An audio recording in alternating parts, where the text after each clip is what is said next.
Hey, welcome to the Strong Roots podcast. My name is Kristin Hill, and we are so excited that you're tuning in today. Our prayer is that you would move one step closer to Jesus through this series. So go ahead and check out this next episode. Welcome back to the Strong Roots podcast. We are on episode 7, and we're talking about how to best support your single sister. I'm here with Morgan. I'm here. Thank you for coming back. Of course. And we are so excited you're back. Thank you for tuning in today. You ready to get started? I'm ready. Okay. Born ready. Always ready. Yes. So, honestly, first question. Do you struggle with loneliness? I did a lot. I did a lot in the beginning, like my single days, but now it's not. It's just like an afterthought. Mm-hmm. That's amazing. Yes, it is. And it's only with God. It's only with God that you get over that whole loneliness. Mm-hmm. How does loneliness affect you now in opposed to then? Before when I was lonely, I would seek validation from friends or going out or getting a drink or going to the bar or hanging out with other guys that I knew it was going nowhere with. Mm-hmm. But it leaves you unfulfilled. That's just a given. Unfortunately, I didn't let it. I recognized, even before I had Jesus in my life, I recognized like it wasn't going to get me anywhere. Mm-hmm. And now it's like, oh, I'm lonely. Oh, that means I have time on my hands. What could we be doing to fill that time? Get in the Word. Yep. Go meet up with your girls from church. Go volunteer. Go do something productive that's going to make you feel better, not empty. Mm-hmm. So good. So good. So you already answered my next question. I was going to ask how you combat feeling alone. Yeah. Is there anything you want to add to that? So what I did, and I did this a lot, again, in my old life, my dead life, I, with horse training and bear with me, I promise I will land my plane for this one. But with horse training, when you're implementing something new, you desensitize the horse to it. You repeat it over and over. If I'm working on a new movement or doing something that they're very worried about, to help make them braver, I expose them to it a lot. And it was the same thing for me. Like, I just got really good at being alone. I took myself out to dinner. I took myself out to coffee. I went places by myself. Like most people would want a friend with them. I was like, no, we're going to do this and we're going to be alone. And then once Jesus came into my life and rescued me, it was, I'm going to spend more time with Jesus. I'm not actually alone. I'm going to just go to a restaurant and bring my Bible or bring my iPad and do the YouVersion or go out and volunteer with other people. You're not alone. And you have to remind yourself of that. So good. And you can do things more, I would imagine, than somebody who's not single. Yes. And I will speak to this. And there's a lot you can do with another person for Jesus. Like if you and I as friends were going out and doing something, or if you're in a relationship and you and your boyfriend, you can volunteer together. But you know what? I don't have to ask anybody for permission. I don't have to cross-check scheduling. I just say, if you text me, can you be there? Can you help? Or if I have the opportunity to jump in full force, I can just say yes. I can commit to it right away. And that's a blessing. And it's something that I do not take for granted, especially now that I realize that all my friends in relationships, kind of hard to focus on doing stuff with them because they got to cross-check. And I'm fortunate. I don't have to do that at this point in time. And it's something I will miss. I know when I, eventually get married someday, I'm like, oh, okay, all right. Yeah, but that is a definite advantage. So I would say in my marriage, that's probably our number one disagreement. Yeah. Is our schedules. Yeah. And how we want to live our lives. It's two people, and then when you're single, you only can focus on you. And secularly speaking, if you want to book a weekend getaway with some girlfriends, or you want to just go try out this new restaurant, you can just do it. Yeah. And that's like awesome. Yeah. That's awesome. Yeah, it is awesome. It is kind of nice. It is really again, secularly speaking, but it does give you a lot of extra time to build your faith and build your relationship with God. And then when you get to that point where you get in a relationship, you know where you stand in your faith. And like right now, just dating, it's like if you don't measure up and you're not all in, you're all out. So it makes it so much easier. Yes, it really does. So, what's been the most supportive thing a friend has done while you've been single? It's you, Kristin. It's you supporting me. It's really true. Surrounding myself with good Christian-minded friends that are pointing me to the right path, that aren't just like, just go out and do whatever you want, because that's not. It is like, I get it's coming from a good place, and it can be coming from a good place, and I can say to my friend, like, I understand what you're trying to say, but that's not the path we're not going down that road. Right. So really, I mean, your encouragement has been just off the chain and helping me and like navigating this. And like, I mean, I come to you for every little thing and like, how should I respond to this? How do I do this? How do I do that? And really examining the situation. And so, I mean, the best thing that you can do is find a good supportive group of friends who are there for you and who encourage you through that and don't tell you to act rash and don't act like rushing through the process. Like, be in that single season and focus on what it has to teach you spiritually, not just, oh, I'm lonely. What's been the most discouraging? Just, friends asking, oh, well, when are you going to get married? They already have kids. And I just say, hey, by the time that I have kids, your kids can babysit my kids. Yeah. So that's great for me. I don't know what you're talking about. Again, the comparison thing, but you have to remind yourself, too, comparison is the thief of joy. Yes. And if you constantly are cross-checking yourself against other people, you're not going to get anywhere. You're going to just end up discouraged and dissatisfied, and you're trying to run somebody else's race. Oh, so good. Can't run somebody else's race. You got to focus on you. You got to put your blinders on and focus on what you're supposed to be doing, not what everybody else is doing. Because you have a unique race. I do. Yeah. And so God has called you. Yes. That's that purpose. You don't want to be living somebody else's purpose. Like, no, it's unsatisfying. It is, and highway robbery too at that. So. Have you ever tried to run someone else's race? Yeah.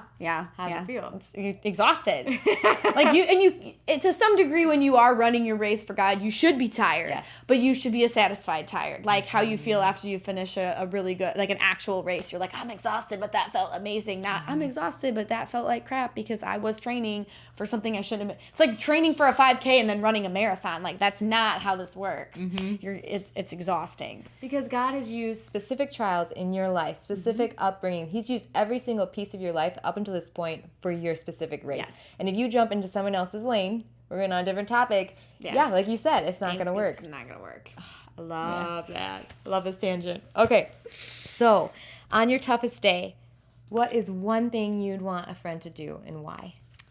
I like brutal honesty. And I know what I would want on my toughest day is not the same as what you would want on your toughest day or somebody else. I want an encouraging word, but I really want brutal honesty. I want someone to say, look, you're wallowing in self-pity right now. This is not what God called you to do. This is not who God called you to be. You need to take time for you. You can unpack. You can lay down and cry, but don't unpack and live there. Like, get it out and then get back up and get back in the race. You can't just lay there and wallow, which I tend to do. Sometimes, Do you feel like when a friend does go out and gives you that boost, gives you that kick, do you feel like it actually helps? It does. In the moment, I'm mad at them. I'm like, I am sad. I am depressed. And how dare you come at me like that? But then I'm like, secretly, I'm super grateful. Thanks a lot. Because that's a real friend. Yeah. Because they would actually put your friendship on the line to love you and put you in a good direction. Yep. And sometimes that's what you don't want to hear the most is what you need to hear the most. And when I say sometimes, I mean like always. Yes. So true. Okay, so how would you suggest the viewers, like not you specifically, but also other women, what do you think is the best way to support a single sister of ours? Find other single sisters. You have to have an equal balance of friendships. Like you can have your married friends and your friends who are pregnant and your friends, but have a group of friends that are single. Like join a life group of single people, men and women. But mostly surround yourself with people who are like-minded and can relate to what you're going through, and you guys can encourage each other and push each other. Because that's, I'm close with my friends who are married, pregnant, in relationships, but I'm closest right now to in this season to my friends who are also single, and it's we will find somebody. And waiting. My favorite quote that really gets me through it is, if you are being made to wait longer than you thought, be prepared to receive more than you asked for. That's good. So God doesn't waste any of the waiting. He's not going to waste any of the time that you're single. It will be for a purpose, and that's encouraging too. So surround yourself with a good network and. And I know anybody who watches the podcast knows I'm a big into journaling. Write yourself notes. Like, this isn't forever. This is just for now. It's just a season. Where do you feel weakest?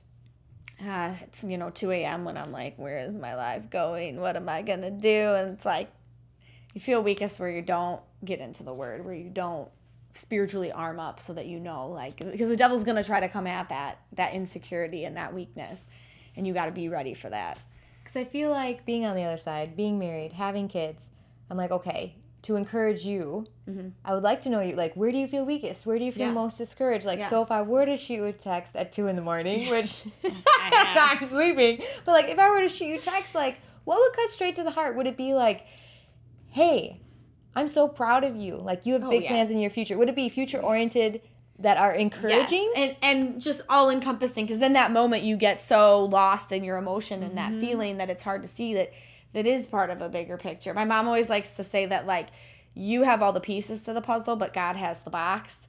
And you have to trust the box. You have to trust the bigger picture and know that it will all be part of the grand plan. So, a text like saying, like, just keep focused on what's going to happen in the future and be excited for it instead of afraid for it. So good. Okay, last one. In your mind, so viewers, I want you to speak specifically to people who maybe necessarily aren't single, but even single sisters like yourself. Yeah. What would you want them to go and do today to support a friend or a single friend? It could be anybody, but like, if you were to challenge them with one thing, what would it be? Encourage a single sister or a friend to, like, get in the Word or just go out with them and hang out with them. It sounds like so, like, oh, let's go out and do something fun, but, like, go out and do something fun. Get your mind off of it, or, remind a friend that, like, there's more to life than being in a relationship or pursuing a relationship. Go out, volunteer, again, do something fun, go out to dinner, and just being it. It's not like church per se, but at the same time it is. Like, you're getting together and you're talking about Jesus. Yeah. If I texted you and said, hey, what can I be praying for you? Would that also be encouraging? Yeah. Oh, always. Yeah. That goes without saying. I don't think about that because we do that every day. Yes. But, absolutely. And it stops you in your tracks and you're like, okay, actually, what do I need prayer for? Because it's easy to say, oh, I'm good today, but no, you're not. It's when you think you're good that you really need extra prayers. So, that's another good one, too. And then you could know where they're struggling, too. Yes. I mean, everyone has something they're struggling with. Everyone has something that Jesus is overcoming in them, in their life. Yep. And it's two-sided. Like, just as much as you need prayers, a married person needs prayer, too. I know we're not talking about that right now. I know. But it's true. Yes, but I think sometimes when talking about singleness, it can be like, oh, you have the problem. Yeah. When it's like, no. We all got problems. Lots of problems. Yeah, it's true. And it's really, my mom is like, my mom is a super big encourager. You think the grass is greener, but you talk to I do talk to my friends that are married, or sometimes my friends will call me with their relationship problems. And I don't know why my friends who are in relationships call me, and I'm like, y'all, I'm single. I don't know what you're looking for here. I don't know what to tell you. They're pray for you. Jesus. Yeah, they know you have wisdom, girl. Right. But I'll hang up the phone and I'm like, okay, you know what? I think I'm good. I think I'm okay with being single for right now. It's going to be all right, because there's problems, pluses and minuses, whether you're single or you're in a relationship. It's just that being married or being in a relationship isn't like a magic wand and then suddenly you're happy and everything is perfect. That's not it. Yep. And I have to remind myself of that too. I've been far more miserable in relationships than I ever was single. I have to remind myself of that.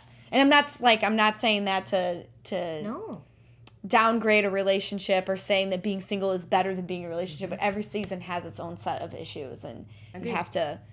I think both can be equally amazing. Yes. I think it's you deciding that God has you in this place right now for a reason. Yes, exactly. That's really what it boils down to. It's not really about being single or about being in a relationship. It's what is God doing with me in this moment and in this season. You don't need that other person to complete you. And that's the best place to end because it's so true. Thank you guys so much for tuning in. We cannot wait for you to tune in again next week. Thank you so much, and talk to you later. If you enjoyed today's episode, make sure to follow us on our other social media platforms. We don't want you to miss out on any future content. Thank you so much again, guys. I hope you have a great day. And I want you to know I am personally praying that your roots stay strong.